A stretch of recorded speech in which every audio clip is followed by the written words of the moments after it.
Ryan Reynolds here from Mint Mobile with a message for everyone paying big wireless way too much. Please, for the love of everything good in this world, stop.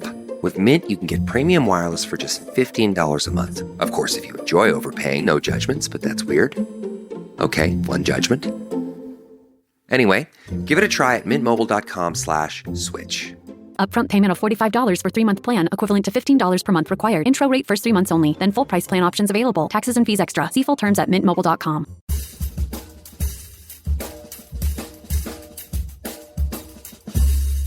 I mean, no one plans to get sick, and yet, here we are. My name is Matthew Zachary. I survived cancer, a stroke, and COVID-19, and somehow I'm still here. I also survived our stupid broken healthcare system, and I want to help you survive it too. So let's go make healthcare suck less together. Because you know what? We're all out of patience. Hey, that's the name of the show. All right, back here on the show. Welcome back to Out of Patience. This is Matthew Zachary.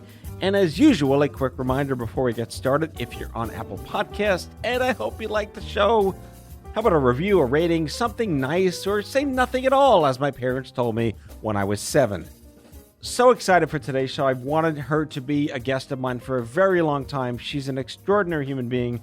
Lisa Sims Booth is the executive director of the Smith Center for Healing in the Arts. And for the cheap seats in the back, my listeners may know, I've had someone else on the show from that place, Dr. Julia Rowland, who was the original director of the Office of Cancer Survivorship at the NCI back in the 90s. This is a cool place. I was part of it. They hosted the first Stupid Cancer Happy Hour in DC in 2007. Shanti Norris is their first executive director. It's a great space. If you live in DC, check them out, the Smith Center. And if you're not in DC, they do virtual because #pandemic COVID.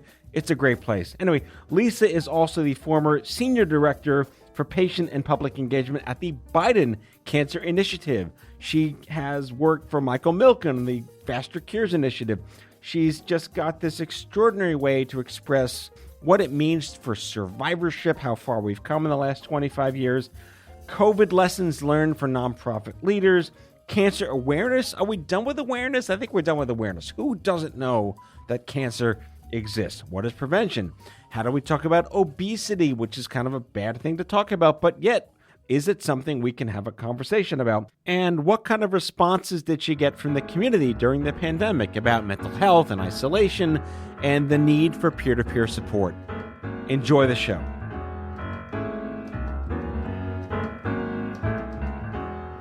Lisa Sims Booth, I have to apologize for it taking so long to have you as a guest on my show, but I'm so appreciative of your time today.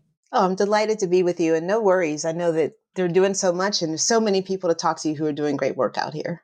So first, for the listeners, I want them to know I've had Julia Rowland on this show before, and I met Julia 15, 16 years ago. She was the original executive director of the NCI's Office of Cancer Survivorship. She now is part of the Smith Center for Healing in the Arts in DC.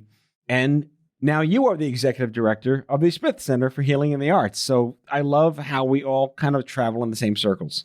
Yeah, it is amazing how it all just kind of circles back, right? And people just cross each other's paths and keep crossing them.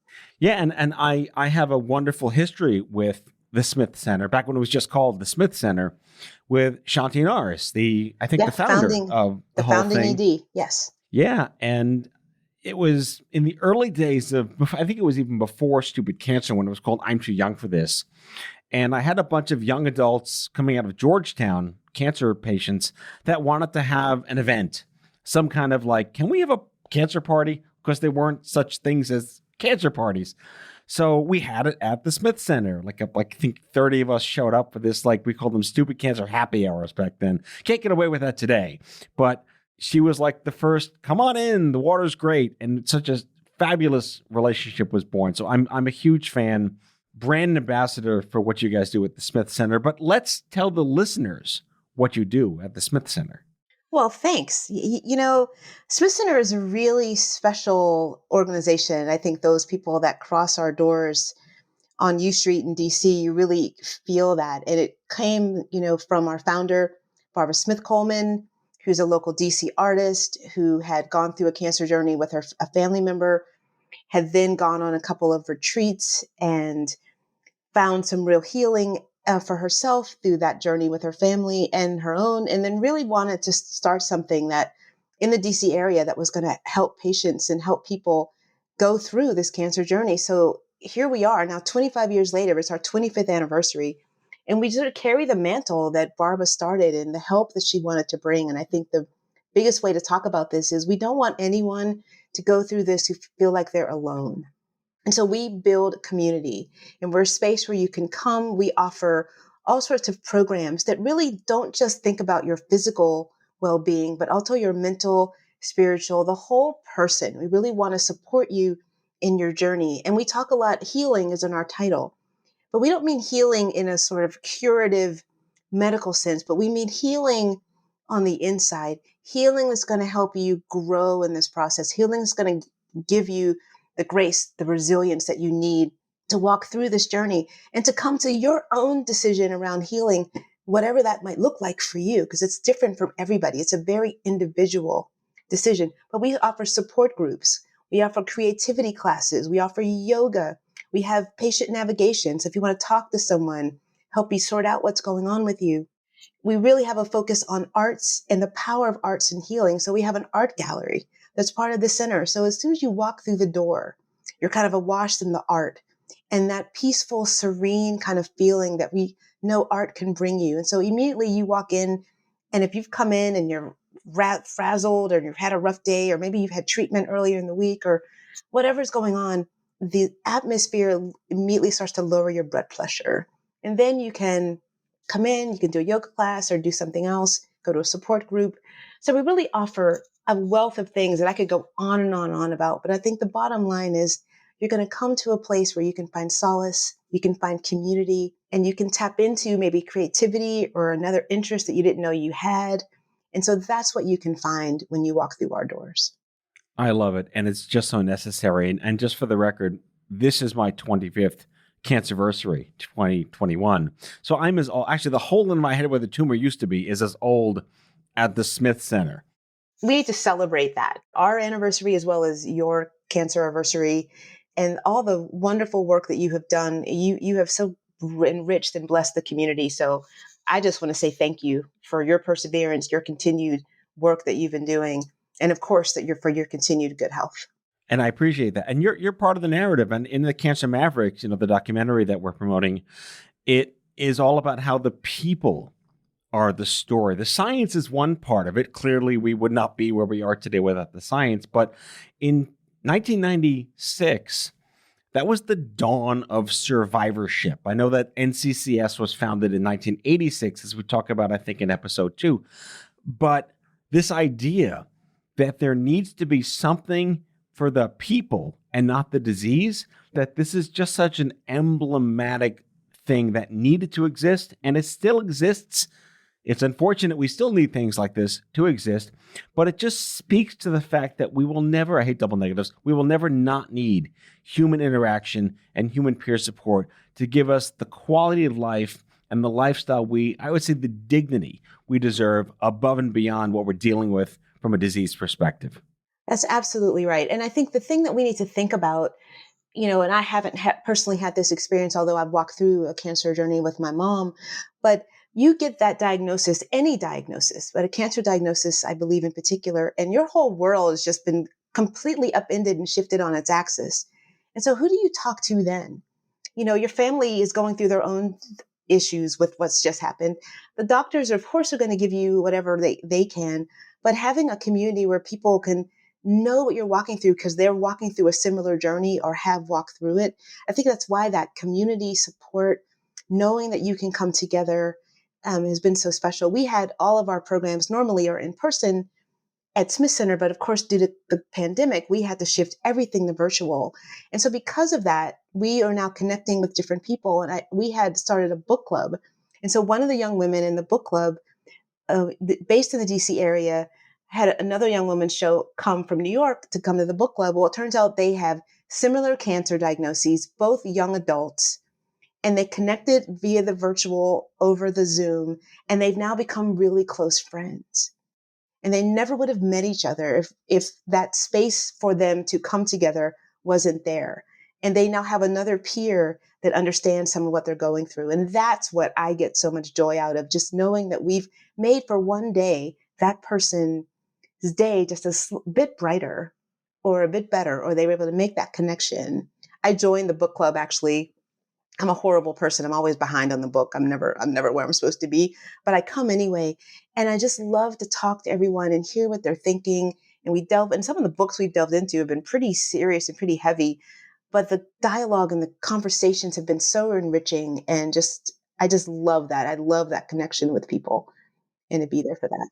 It's kind of a bizarre statement to say the good parts of the pandemic. Yeah, exactly. But I feel like you're telling me what I've been hearing from many, many other nonprofits that do survivorship and psychosocial peer-to-peer in person, which is that almost like the mandatory pivot to virtual really just expanded your footprint, correct? It absolutely did. And for us in a major way, because we were somewhat limited by the physical space of Smith Center. And we have now been able to greatly increase the amount of programming we offer because we just need to get another Zoom account. And so the world of virtual has just opened us up to be able to offer so much more programming. And most organizations perhaps were lessening what they were doing. No, we actually added more. That book club was new. That's a pandemic. Writing things we've started now, writing groups. We've just added new programs because the need was so great. One of our community said something really early on in the pandemic, which I thought was really powerful. And they were like, we were already in a crisis, and now we're in a crisis within a crisis.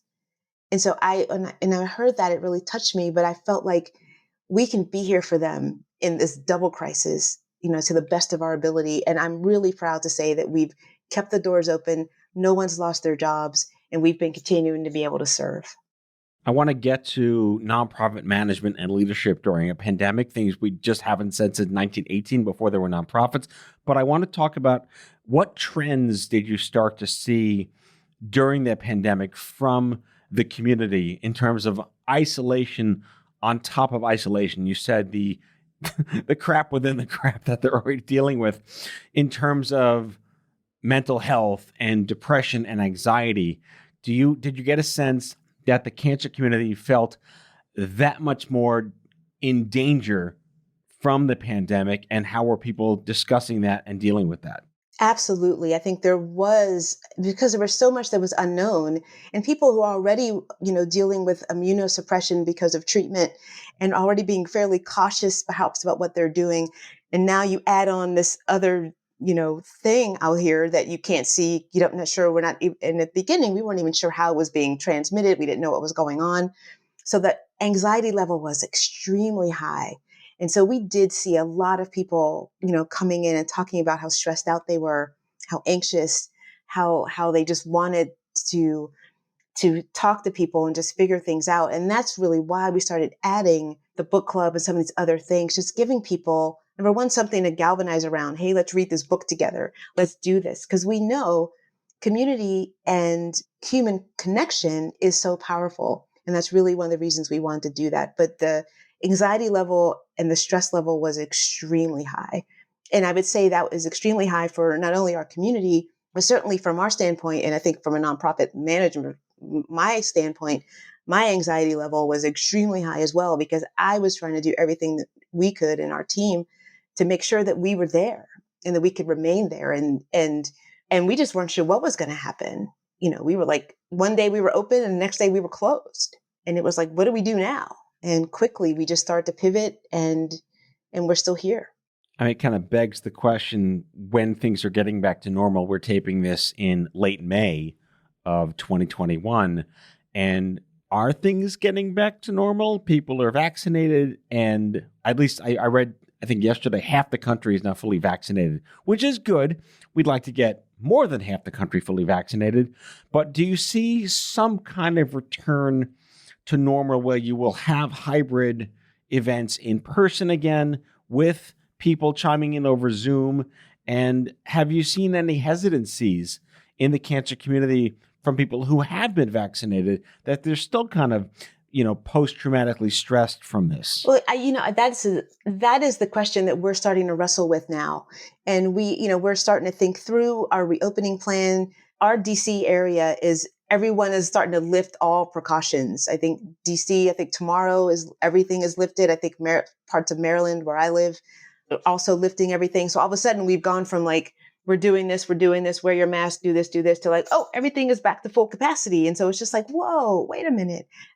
We're taking a very thoughtful approach, and we're actually going to be issuing out a survey. We did one early on in the pandemic to find out what people were thinking, how they were feeling. And we're going to do another one as we start to gauge how we're going to return. We want to take into account people's health concerns. We want to understand what their fears are, what they're excited about. Do they want to come back? What do they think? And so we're treading very carefully as we try to open things back up, because the last thing we want people to feel safe. And we are making some physical shifts in the Smith Center just to try to help people feel a little bit better about things. So we're doing some things in our restrooms and our kitchen area to alleviate some of the touch points, even though we know that touch things weren't exactly the way that things are being spread, but we want to alleviate all of that. We want people to feel as safe as possible. And so we are making those infrastructure changes to help the space feel more safe.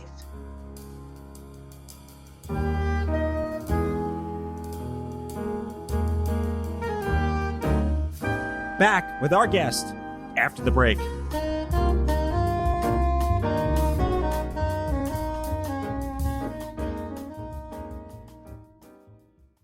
This message comes from Greenlight.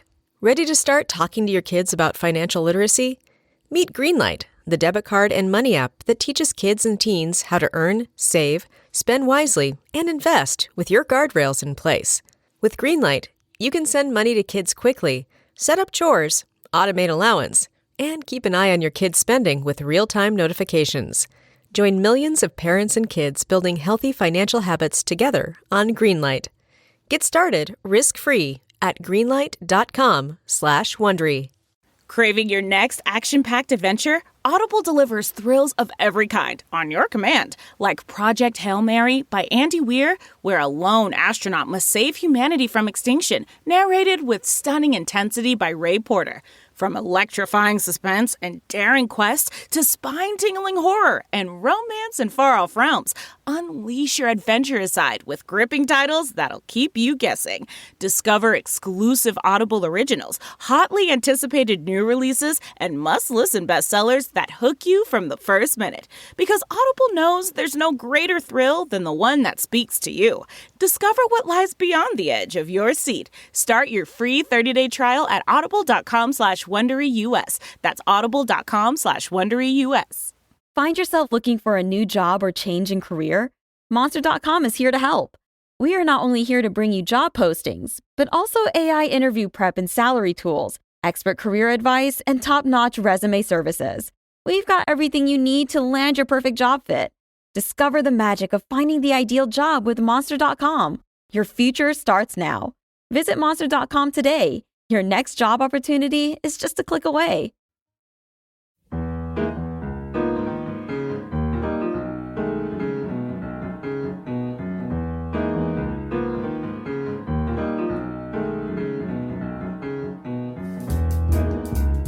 So, Lisa, you have such a storied history of nonprofit leadership. I do want to point out that you worked for the Milken Institute back in the day. You were the former director of external affairs. You worked for the Biden Cancer Initiative, which unfortunately, when Bo passed, became a thing, as the former senior director for patient and public engagement, and now at the Smith Center.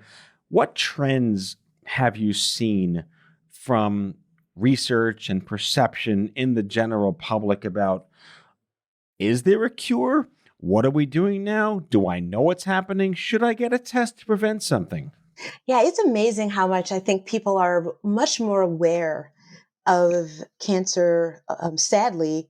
And I think that's partly because I don't think anyone doesn't know anyone at this point that hasn't been touched by it, either in your own family or a colleague or a friend. So I think cancer is just in people's faces. And I do think that some of the concerns people had around screening and getting tested and doing certain things. Like I just had a bunch of friends like in the last week, like everybody was getting the colonoscopy. Like it was just like, what is this colonoscopy week?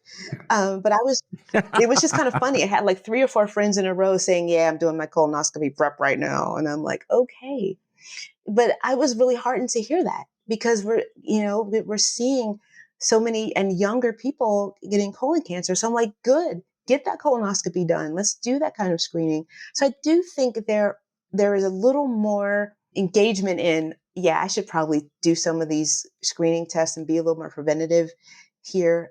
In terms of, is there going to be a cure? Why aren't we there yet? I think that the war on cancer, has been going on for a long time. And the one thing when I started working at Faster Cures, which is, the Milken Institute, that 17 years it takes to get to a drug or a treatment is just like that in 17 years is unbelievably ridiculous. Like you can't tell me like that this is really how this works. And that was like one of the eye-opening things I learned when I started that job. Just like, you've got to be kidding, right? And there's like, no, we are not kidding.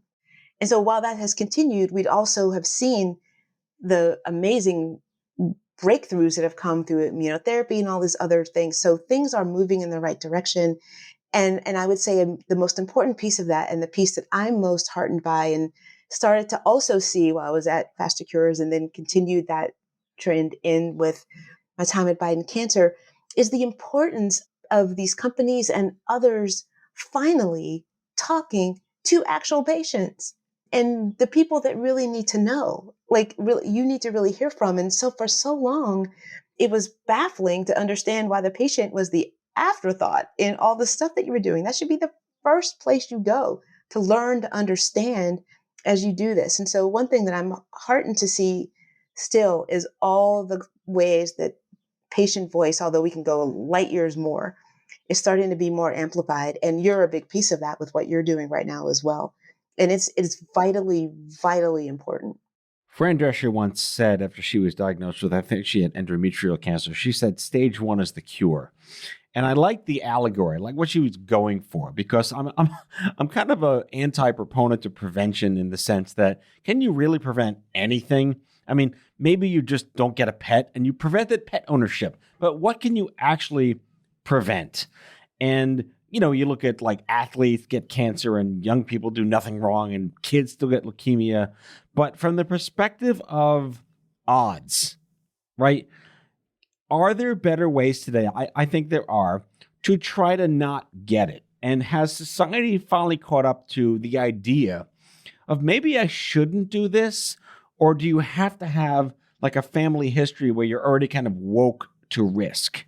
Oh, that is such a good question. A really powerful one, because I think anyone who has a family risk is going to be a little more aware. But I think that people are starting to get it. We did a as part of our 25th anniversary, we've been talking to really notable leaders in Smith Center's history, or just in oncology and integrative oncology in particular. And we were talking to one of the leading professors in the field, and he said something like, we know what to do. And I'm like, what do you mean? He's like, eat healthy, don't smoke, don't eat a lot of junk food, don't eat a lot of, don't do all that crap, exercise and do that. And it was just like, oh, those things, which we've been talking about forever, but they matter, Right. They matter and they are important. So that definitely does lower your risk factors, right?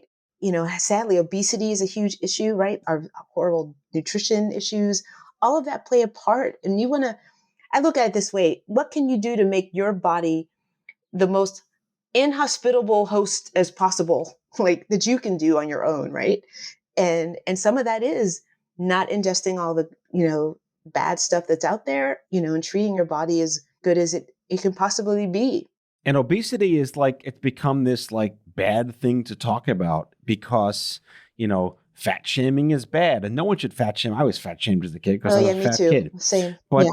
I don't like to ruffle feathers as much as perhaps I used to, but body positive is a negative thing. And I'll say that we cited this on my Vax On show a couple of weeks ago. 78% of the COVID deaths in the United States were obese people. And I'm not blaming people for being obese because it's what it is, and I hate to just sweep it under the rug, but to the extent that this country per se, why can't we talk about this without it being offensive? And yes, if you're obese and you live an unhealthy lifestyle, are you aware that that's bad for you? Well, I think I think you probably know it's bad for you, but who knows what else is going on in their lives, right? And so the fact that they may have a weight problem and are struggling around that, like, is so low on the totem pole of other things they're dealing with that they can't deal with it. But it's something that we are going to have to get a handle on. Like, we really are. Right. And for any haters listening now, I'm obese. So I'm speaking about this. And I've had a weight issue my entire life. And I eat healthy and I do what I can. And I'm at risk because fucking had cancer 25 years ago. Right. So, there's only so much you can do as a person, but you're right. There's only so much you can do, but as best as you can to take care of yourself, and the obesity and the weight conversation is a whole different conversation, because that is, like, don't get me started on like that, because that's, like I said, that's a whole other conversation. I have a lot of theories about some of what that is about, anyway. But I think your point is well taken. It's like, so what can you do? And the other thing is that people, I hope, are willing to speak up when there's something wrong. Like, I'll use my mom as an example. She was having all sorts of symptoms of some sort that she kind of just didn't speak of. Now, granted, my mom had ovarian cancer, and those symptoms are so, like, just confusing and could be any other thing that any person, and particularly a woman, might be dealing with. And so she kind of poo-pooed, ignored whatever them for a while, until it just progressed a little more and progressed a little more and progressed, so by the time she finally couldn't ignore them anymore, she was diagnosed at stage 3. Now, to Fran Drescher's point, if she had just mentioned offhand to her doctor, this has been going on, it's probably nothing, but I just thought I would tell you, perhaps, they could have caught it sooner. But so I think some of this is being willing to speak up and voice something that seems maybe not so serious, but maybe I should just mention it. And I think this is where, when we get with doctors, we don't like to speak up. And I think particularly women, I say particularly older women like my mom, like, there was you just didn't do that. And so what I'm pleased to see is, I think there's more of an empowered person who's like, no, who's really more advocating for yourself and for your needs, to, like, push, like, no, something's not right. And so people need to trust themselves. Because I have a feeling my mom knew something wasn't right, but she didn't trust herself enough to bring it up. And then when she did, that set us on the path that we went down. And perhaps if she could have mentioned something sooner, we might have been on a different path, or we may have been on the same one. But I think she knew more than she was letting on for longer than she. It is a very complicated calculus to kind of run those numbers. Yeah. And we talk about a lot, I've given talks about what I call the chutzpah delta, which is how much moxie do you have when you're born, and how much moxie can you develop over time to ask questions and be proactive and not be afraid. And it's very, very generational, as you pointed out. My grandparents weren't this way. My parents are a little proactive, but they're not really as precocious as me or some of the people that I know that are demanding second, third, fourth opinions. That's right. And I think it definitely is a generational thing. And my mom was going through some difficult side effects from one of her chemo treatments, and she never said anything. So finally she spoke up about how awful she was feeling. And they were like, why didn't you tell us? And she was like, I didn't know I was allowed. I thought this was just the medicine y'all were giving me. This is the treatment plan. And I didn't have a voice here. And they're like, no, we'll stop this right now. I wish you'd spoken up sooner. It was just like, people are much more empowered to speak up now. And I think that helps as we try to think about prevention, whatever that looks like. But some of that is you being your own best advocate, which is not easy to do, but is desperately needed, especially in our current health system, which we also don't want to get down that rabbit hole either. That's another show for sure. Totally. Perhaps with bourbon. That's another show with bourbon. I'd love to wrap up the time we have left with you sharing some leadership life hacks as a nonprofit executive in the time of COVID. It's not something you plan to have one day. No one goes to school to say, I can't wait to run a nonprofit during a pandemic. But what were the big lessons that you learned that you could share to any listeners that might be in that space? Oh my goodness. Well, I'll add to that. Like, no one wants to ever be like a nonprofit leader in the middle of a pandemic, and you've just passed your 90-day mark on the job. So I had literally just passed my 90-day mark, was just starting to figure out. I knew sort of where things were, and I was no longer drinking from the fire hose when the fire hose basically exploded in my face, right? Because we had to close and we had to figure everything out. Right. So I think the thing that quickly became apparent is that you just have to do whatever you can, as quickly as you can, but you still need to think, right? And I think the instinct, everybody was kind of like, we got to run. And it was like, no, like, what do we do next? And there was so much incoming information that it was pretty overwhelming. But I quickly, sort of fell in with a bunch of other EDs, again, right? Community. And so very quickly, I found out about a group of EDs that was meeting, and I was like, I need to be a part of that.